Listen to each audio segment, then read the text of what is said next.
Hello बच्चों, चलिए प्रश्न को पढ़ते हैं। एक तल में 5 बिंदु A B C D E दिए हैं। 3 बल ए सी ए डी व ए ई बिंदु ए पर कार्यरत है तथा 3 बल सी बी डी बी व ई बी बिंदु बी पर कार्यरत है। तब इनका परिणामी है। और हमें विकल्प दिया गया है ए बी सी और डी, और हमें इनमें से सही विकल्प बताना है। प्रश्न को हल करेंगे उसके पहले मुख्य अवधारणा लिखेंगे। यहाँ लिखते हैं प्रश्न की मुख्य अवधारणा।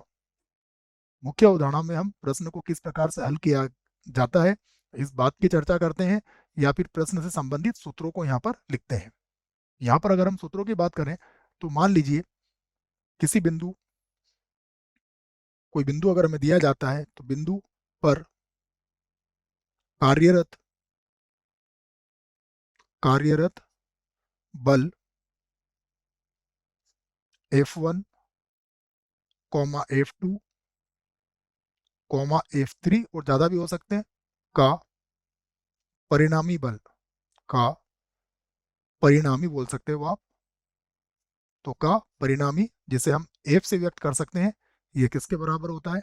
ये बराबर होता है F1 plus F2 plus F3 से, और भी ज्यादा हो तो उस हिसाब से आप इसको जोड़ सकते हो बच्चों। तो ये बात आप इस प्रश्न के लिए याद रख सकते हैं। आइए अब हम प्रश्न की तरफ चलते हैं। प्रश्न में हमें कहा गया है एक तल में, तो यहाँ पर ये स्पष्ट रूप से कहा गया है कि ये एक ही समतल में है ना बच्चों। तो समतल भी लिख लेता हूं मैं यहाँ पर, याद रखें आप, ये समतल में यदि कोई बिंदु पर कार्यरत बल, तो यहाँ पर सबसे पहले हम यही बात लिखेंगे कि A comma B comma C comma D comma E क्या है बच्चों? समतलीय है। समतलीय है, ये समतलीय है। तब तब हम इस बात को कहेंगे कुल परिणामी, या इस तरीके से बोल सकते हैं इसको, जो हमसे पूछा गया है तब इनका परिणामी या फिर परिणामी बल। तब परिणामी बल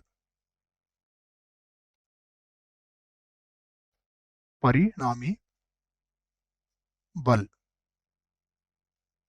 देखिए क्या हो जाएगा। सबसे पहले कौन कौन से बल है हमारे पास? एक तो है एसी, एक तो है एसी प्लस अगला है जो प्रश्न में दिया गया उसे देखिए, एडी। यहाँ पर हो गया एडी प्लस उसके बाद है हमारे पास एई, ये लिखा गया है एई। ये तो ए पर लगने वाले बल हो गए, और प्लस अब बी पर लगने वाले बल कौन कौन से हैं? सी बी, उसके बाद है डी बी, और फिर दिया गया है ई बी, प्लस हो जाएगा E B. E B E B को एक बार और लिखेंगे, उसके बाद फिर हम प्रश्न का उत्तर प्राप्त करेंगे। यहाँ पर लिख देता हूं मैं जो प्रश्न में दिया गया है ई बी। तो बराबर इसको मैं इस प्रकार भी लिख सकता हूँ, देखिए यहाँ से लिख लेता हूँ मैं इसको। मैंने लिखा ए सी, और ए सी के साथ में लिख देता हूँ मैं सी बी को, लिखा जा सकता है। उसके बाद प्लस अब लिख लेता हूँ मैं ए डी, और प्लस इसके साथ में लिख लेंगे हम डी बी को, डी बी को। ये हमने एक अलग समूह बना लिया। प्लस अगला लिखेंगे हम ए ई, ये लिख दिया हमने ए ई, और इसके साथ में आ जाएगा ई बी। ये आ गया हमारा ई बी। अब देखिए ध्यान से, ए सी सी बी ये किसके बराबर हो जाएगा? ये बराबर हो जाएगा ए बी के।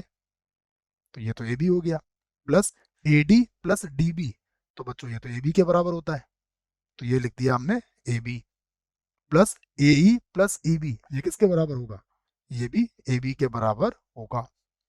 जोड़ लेते हैं तीनों को, तो ये हो जाएगा 3 ए बी। ये मिल जाएगा हमें इसका परिणामी। ठीक है, तो अब हमारे उत्तर की तरफ चलते हैं। ए तो गलत होगा, बी जो है उसमें लिखा हुआ है 3 ए बी, अर्थात बी जो है ये सही विकल्प है, बाकी गलत होंगे। आशा करता हूं बच्चों प्रश्न का उत्तर अच्छे से समझ में आया होगा। धन्यवाद।